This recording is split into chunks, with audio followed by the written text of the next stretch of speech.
Bueno, vamos a abrir otro tema controvertido en el mundo del fitness, otro de las mitologías que corren por redes, facultades, indistintamente por muchos sitios, que es el tema de las cadenas abiertas y cerradas.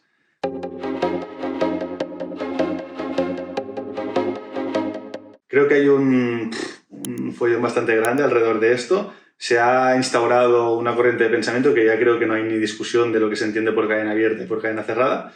Pero vamos a darle una vuelta a ver si vamos por lo cierto o estamos un poco confundidos en este tema. Aquí la vamos a liar. Bueno, ya llevamos años con todo esto y Tom Purvis fue la persona que más avanzó y nos reíamos mucho cuando comentamos todo esto de hace muchos años, 20 y pico años, ¿no? Pero sigue, el mito sigue. Vamos a explicar lo siguiente, porque cuando tú preguntas a la gente lo de cadenas abiertas y cerradas, lo primero que te viene a la cabeza es cadenas cinéticas o cinemáticas, ¿no? ¿Es una cadena abierta o es una cadena cerrada? Bueno, deberíamos ya de matizar. Se refiere a la cinemática, es cómo se relaciona el movimiento. Porque cinéticas son de fuerza. Es una cadena cinética ni es abierta ni es cerrada. Es una cadena de fuerza, que es, por ejemplo, las cadenas de Busquets. O sea, los músculos, bueno, se transmiten. O sea, cuando hablamos del cierre, y esto es ingeniería, lo siento, si no te gusta, ¿no? Es decir, es un tema de ingeniería, de Rolox, ya hace 150 años, que describió las cadenas cinemáticas, ¿sí? Luego aquí Bruston, muchos años después, lo quiso aplicar al cuerpo humano, ¿no? La relación de cadena cinemática es el conjunto de cadenas, ¿sí? Podríamos decir, de conjunto de eslabones, ¿sí? Que crean una relación en el movimiento, ¿vale? Que pueda ser más o menos predictible.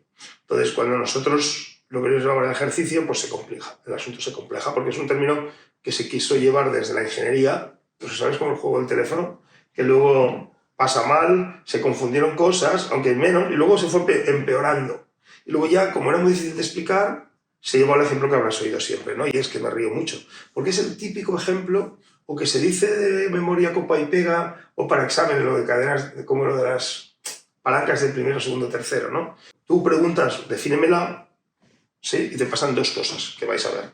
Primera cosa, define cadena abierta y cerrada, muchas veces no me la definen, simplemente me ponen, entonces me dan ejemplos, no definición, ejemplos. Cadena abierta, leg extension, cadena cerrada, no sé, sentadilla. Lo curioso es que se relaciona con funcional, bueno o malo. Las cadenas abiertas son malas, porque no se dan en el cuerpo humano, y cadenas cerradas son fantásticas. Son buenas independientemente de la carga que le coloques.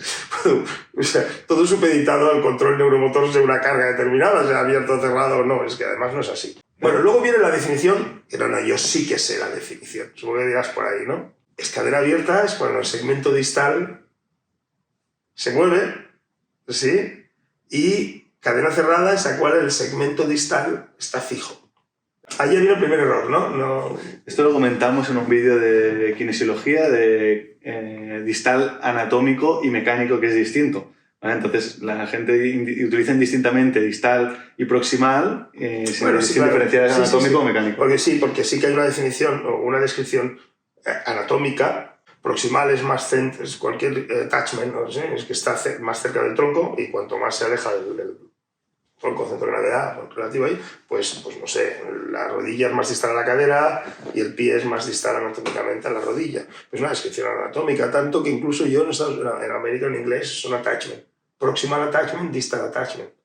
Sí, pero son attachments. Entonces, son inserciones. Aquí origen, inserción, que se relaciona con esto, ¿no? Pero es proximal y distal sí que está, pero ellos, por ejemplo, no ven origen, inserción, ven attachment. Pero es una descripción anatómica, simplemente es correcto. Si ahora me pongo haciendo el pino, o sea, mi cabeza será superior y mis pies inferior, no cambia. Es una descripción para poder describirlo. Y si esto es la parte anterior de la mano, porque estás en una posición, ¿no? La típica posición anatómica, pues a la que yo esto no se convierte en la parte anterior, es de la parte posterior. Es descrita, pues un tema de descripción geométrica, nada más. Entonces, hasta ahí entendemos, ¿no? Estamos todos de acuerdo que esto es proximal y distal, supongo. El problema viene cuando fallan ya los primeros conceptos de ingeniería, de mecánica, ¿no? Entonces, para cualquier ingeniero verán que lo proximal es el punto o la articulación que está más fija o que no se mueve, y la distal es la que está más lejos de este punto que se fija, ¿no? Si tú tienes, por ejemplo, no sé, 3 puntos anclajes en kinesiología, cierras un punto, la articulación que está más cerca del cierre es la proximal y la siguiente articulación que está más lejos del cierre es la distal. Si tú coges y ahora el cierre lo cambias, esta articulación pasa a ser la proximal y la otra la distal. O sea, no es como os he dicho del cuerpo humano, que la cabeza siempre será superior independientemente si te vas abajo o arriba. En mecánica no, lo que marca superior e inferior no es una descripción geométrica que siempre es la misma, sino lo que lo marca es la posición del cierre, dónde está el cierre de fuerza o la restricción en la fuerza. Entonces, ¿dónde me aclara esto? Pues vamos a intentar aclararlo, ¿no? En la leg extension, la parte distal, ¿no?, se mueve, y en la sentadilla, la parte distal también se mueve, porque en este caso el pie es lo proximal y mi tronco es la parte distal mecánica. En este caso, la parte distal mecánica, a fin de cuentas, lo que estamos analizando es la mecánica. Esto es cinemática. Estamos describiendo la relación entre las articulaciones. Pues mecánicamente, es que lo siento. Es que esto sí, se llama impepinable low, ¿sí? Entonces, es así. O sea, te puede gustar, no te puede gustar, te puedes sentir agredido, no te puedes sentir agredido, pero la sentadilla, la parte distal, se mueve de la misma manera que la parte distal en la que extension se mueve. Añadiendo la curiosidad que la leg extension no podría ser considerada una cadena, porque a fin de cuentas no es una cadena articular. Hay dos segmentos, pero si hablamos de cómo se relacionan las articulaciones y cómo se relaciona su movimiento, en la leg extension, pues lógicamente hay una articulación. Una cadena de un eslabón. Sí, no es una sola. No existe. No existe. Son dos eslabones que se juntan en una articulación, por lo tanto, no es una cadena articular. Es que no puede ser cerrado ni abierto. Lo inviertas o no lo inviertas, el sentido de rotación no se cierra. Para cerrarse tengo que tener como mínimo dos. Y la otra cosa muy curiosa, ¿no? Para que una cadena esté cerrada en ingeniería, en cinemática, los dos puntos tienen que estar cerrados. En el squat, uno de los puntos no está ni restringido. O sea, uno de los puntos de alguno tiene que haber un cierre, una restricción de libre movimiento en un plano determinado. Ahí podría pasar en la prensa, ahí acepto que hay un cierre. Incluso en una sentadilla en un multipower hay un cierre, va fijo, no se puede mover como quiera, porque si fuera cerrado el sistema, un sistema cerrado sería los típicos de las antiguas vagones o los hules que se abren con con un forward linkage, de tal manera que el movimiento es predictible. Luego a partir de entonces puedes jugar con la predictibilidad del movimiento entre dos puntos cerrados o restringidos en un plano determinado. En el squat, tú no puedes predecir lo que va a pasar. No dices, yo me agacho y me sale siempre un squat. Me saldrá diferente, pues hay tanta técnica en él. Porque el sistema no solo no está cerrado, que está abierto, o sea, no puede moverse, que el sistema abierto puede relacionarse. Yo puedo tirar la pelvis más atrás y hacer más cadera, más rodilla, más tobillo. Yo no puedo decir, para tantos grados de cadera, de flexión o extensión de cadera, va a haber tantos grados de flexión o extensión de rodilla y tantos grados de flexión o extensión de tobillo en esta persona que tiene esta geometría. En cambio, la prensa sí que lo puedo decir. Esa misma persona con esa geometría, yo sé, con sus proporciones, sé que para tantos grados de extensión de cadera habrá tantos grados de extensión de rodilla y tantos grados de flexión plantar. Lo puedo saber. No cuántas fuerzas llegan, hablo cinemática, sino cómo se van a interrelacionar el movimiento de sus articulaciones. Por lo menos en este caso, la sentadilla en el plano sagital, ¿no? Podríamos decir. ¿Veis la diferencia? No es un tema sencillo porque lo que te quería comentar es que estás llevando la ingeniería al fitness y si no sabes de fuerzas es imposible, o no tienes unas mínimas nociones de fuerzas de mecánica, es imposible que entiendas. No, hablas, pues, oye, cerrado y abierto. Otra vez lo que sí comentas tú, ¿no? Que es lo que claro, lo parece, ¿no? No sé si me explico. Es una lógica aparente, que tú siempre comentas, ¿no? Porque la lógica aparente es que esto es lo distal anatómico, que es lo que has aprendido, sin entrar en ingeniería mecánica. Claro, más sencillo. Y la lógica aparente es que lo distal, que ya lo he definido, como siempre será distal del pie, independientemente de esto, pues yo lo veo distal. Pues me tiene que decir, cuando lo distal anatómico se mueve, porque cuando lo distal anatómico no se mueve, me da igual, porque mecánicamente lo que importa es que los dos puntos estén cerrados, porque en ese momento se convierte en el proximal mecánico. Entonces me la sopla mecánicamente, que se llame distal anatómico. Mecánicamente me la trae al pairo, no sé si me estoy explicando. Entonces, claro, ahí viene ya la curiosidad. Primero tienes que cerrarlo, ¿sí? Para que podamos entender un poco cómo funcionan las cadenas. Primero tiene que haber un cierre. Para haber un cierre, los dos extremos de la cadena tienen que estar cerrados o clínicamente restringidos de libre movimiento en un plano determinado. Por ejemplo, hablamos de la sentadilla en un plano, sí, sagital. En un squat en el plano sagital no lo está. Puede haber que en el plano frontal la relación entre pie y tobillo haya un forward linkage en el plano frontal, pero a ver, es un poco más complicado. Pero en realidad en el plano sagital, que es donde me estoy moviendo, en esencia, no hay ninguna restricción de libre movimiento. Pero pongamos que me dices, entonces yo cojo un multipower y ya lo cierro. Ahí podría ser. Ahí sería un sistema cerrado. El problema es que el sistema cerrado tampoco me dice nada, porque con esto vamos a acabar en los principios de la mecánica de Rolox. Nos encontramos que tú puedes cerrar los dos extremos, pero dependerá del número de articulaciones que están relacionadas entre los dos puntos de cierre, que pasen cosas diferentes. Por ejemplo, si tú cierras un triángulo, 3 ejes, los cierras, se convierte en una cadena cerrada, digamos, fija. Lo curioso es cuando hay 4. Cuando hay 4, se crea lo que se llama un forward linkage, una interrelación entre esos 4. Mueves tantos grados, una, y en esas proporciones se moverá siempre de la manera predictible el resto de articulaciones. Vamos, que el movimiento sí tendrá solo un grado de libertad en ese plano. Se moverá siempre de esa manera predictible. Y hablaremos luego a la que metamos fuerzas, ¿vale?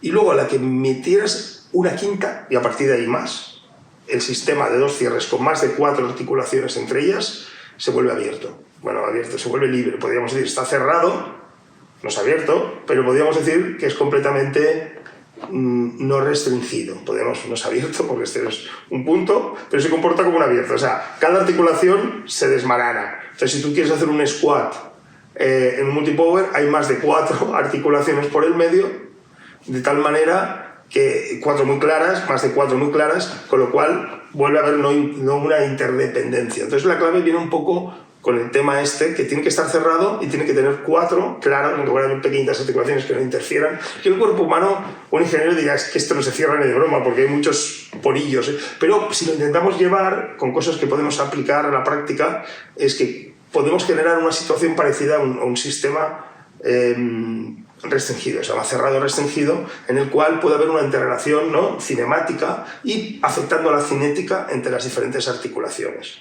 3 no lo hacen porque es bloqueado y 5 es no restringido, por lo tanto ya no me servirían de nada las ventajas. Y esas ventajas son en sí, y hay muchas situaciones que pueden pasar, con una barra, con un press banca podría darse esas circunstancias, un doble 3 es un poco diferente, pero porque cada lado sería, porque si lo haces, tienes que hacerlo completamente opuesto en cada lado para generar un doble 3, que ahora ya es un poquito complicado de explicar, pero eso explica la relación cuando tú cierras el sistema en una restricción, que por ejemplo los extensores del codo podrían aducir el hombro y los abductores del hombro pueden extender el codo. Se genera una especie de sinergias que generan mecánicas favorables para mover carga. Por eso moverás más peso en un press banca que con mancuernas, no solo por la estabilidad, sino por el cierre así. Porque la mancuerna, los extensores del codo no pueden ayudar a la aducción porque están controlando, se irían. De la otra manera genera un sistema de cierre que genera mover más peso. Pues a lo mejor a la gente también le gusta utilizar el press banca porque mueve más peso. Es porque lo está repartiendo entre diferentes articulaciones, ¿no? La prensa se puede provocar esto. Y ni es bueno ni malo, al revés. En muchas situaciones nosotros, por ejemplo, si vamos al GIS, lo veréis, utilizamos mucho la restricción porque permite, si llegas a estimular, pues que entren muchas más articulaciones, ¿no?, y generes una incursión más repartida, ¿no? Bueno, intensa, pero en más sitios, no tengas que hacer por eficiencia ahora un ejercicio para aquí. Entonces se utiliza bastante la restricción en este caso, ¿no? Entonces hay situaciones en las cuales puedes explicar qué pasa con la restricción, ¿no? Había el típico ejemplo de, me acuerdo que había un ejercicio de body pump o algo así, que era el press de tríceps, habías visto mucho, ¿no? Que el ángulo, el tríceps no trabajaba porque la mancuerna lo hacían con una barra en un plano sagital donde no había restricción, o con mancuernas donde no había restricción. Por lo tanto, el tríceps no trabajaba, extendía el codo cinemáticamente, pero cinéticamente había un poco de trabajo del tríceps, ¿no? Pero sí que trabaja, porque yo, por ejemplo, cuando hago push-ups, si lo cierro, siento el tríceps. Entonces generamos un cierre con un push-up en el cual el suelo ya jugaba un papel de más parecido a un forward linkage, con una restricción, si eres capaz de aguantar la escápula un poquito y las otras posiciones, entonces ahí, a pesar de que el codo estaba ahí, veías que el tríceps trabajaba. Bueno, porque la situación de cierre que se da es completamente diferente a hacerlo con las mancuernas o con una libertad de movimiento. Ahí el sistema estaba completamente abierto y en el otro campo había una restricción que provocaba que, a pesar de que tú creas tal, la resultante reactiva, sí, la resultante, pues sí que genere momento en el tríceps, aunque tú veas, ¿no? A veces las fuerzas van por dentro, ¿no? Tú no las ves, son invisibles, están ahí y tienes que entender de mecánica para ver que no es lo mismo hacer un pre sagital con mancuernas que invertirse y hacer un push-up. Eso de decir, es abierto, es cerrado, es bueno, es malo, per se, no tiene sentido. No tiene ningún sentido. Es un tema muy complejo, pero hay que enfocarlo desde el punto de vista de la mecánica y de la ingeniería, no tanto de, no sé, de la funcionalidad o de... Bueno, sí, es abierto, es bueno, no es malo, es abierto. Digo, pues la extensión es mala, pero entonces la gente pega un chute con una máxima fuerza, una posición específica, más abierto que es eso, no es nada. Entonces, tampoco es como entender eso. Es decir, claro, de estas cosas hay muchas, de estas que me hacen mucha gracia. Hay que vigilar con estos mitos y intentar profundizar un poquito más. Las que hacen abiertas que son malas, ¿no? Y la mitad de acciones, el 95% son sistemas abiertos en nuestro cuerpo. Así que, bueno, no os fijéis solo en las apariencias, sino intentar profundizar un poquito más.